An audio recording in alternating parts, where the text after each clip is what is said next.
Welcome to today's video as we talk about the second promise in this Bible study, which is God is always in control. So control is having the power or influence to direct someone's behavior or a course of events.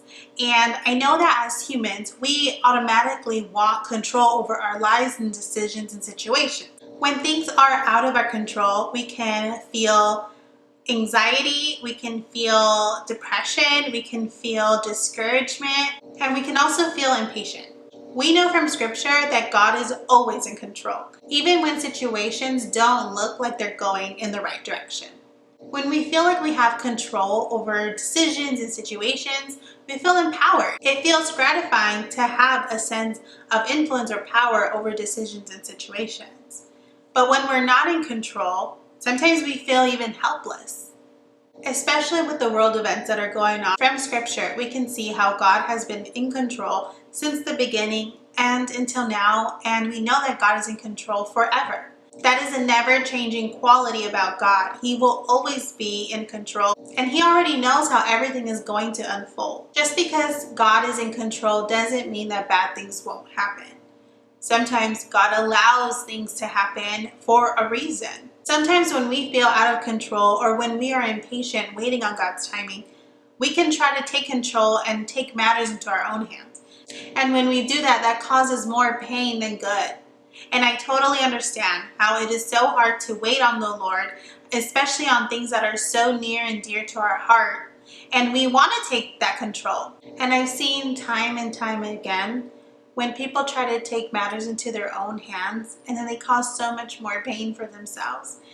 And I get it. Sometimes it's really hard to wait on the Lord. And sometimes it's really hard to trust in God when we see a lot of bad things happening. Now, because God is in control, we must surrender our will over to Him, our mindset, our thought, our plans over to Him.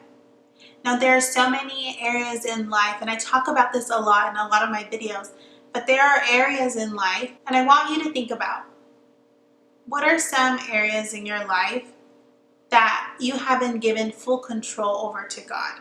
Because maybe you're struggling to really trust Him, and maybe you have some doubts. Could it be your marriage? Could it be singleness and longing for a significant other? Could it be in your parenting? Could it be in your finances? Could it be in your health? Could it be in your work life? Sometimes we believe as Christians that we have given over our life to Him. But when we think about it and really examine the different areas of our lives, have you fully given control over to God? Now, sometimes we are scared to because we have our own plans, we have our own mindset, and it's hard to just let go of the control. But we have to remind ourselves, when we leave the choice up to God, He will give us His best choice in His perfect timing. And I know sometimes we want things right here, right now, but there's a reason why we wait.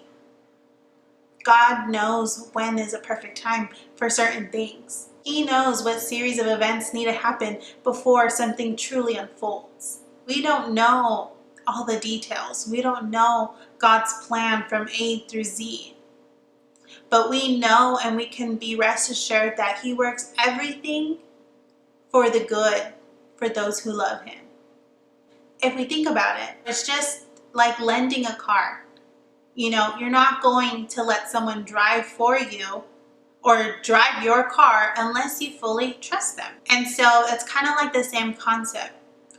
Do you fully trust in God, in His plans, in His actions and His moves in your life, that you will give 100% control over to Him?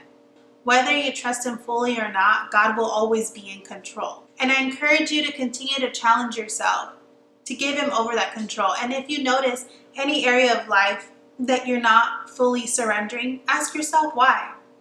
What's holding you back? If you know that God is in control and works everything for your good, what is it that's holding you back from giving Him that control? And those are some of the questions that will be in the worksheet. I want you to examine your life. All of my questions are always to examine, self-reflect, and try to push you gently to the right direction. What is the area of life that you're struggling to give God full control? How do you respond to situations that are out of your control? Even though we may go through suffering, God still loves us. I've talked about this before in my last Bible study. Just because we suffer doesn't mean that God doesn't love us. We know that we are going to go through suffering and trials, and we know that there's going to be hard times and times of testing. But that doesn't mean that God isn't in control.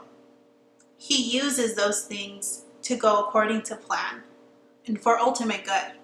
We have a good God. Just like the times of Joseph, where his brothers sold him to slavery. Now he went through trying times, and his family lost a brother and a son. But as you read through the story, you know how God worked those things for good. How in the end he used Joseph to save his family and God's people. And that's just one example of so many that are in the Bible. But I just want to remind you and encourage you, God is in control. And so I hope that you find the worksheets and the devotional helpful. And I'm looking forward to seeing you tomorrow for our next video.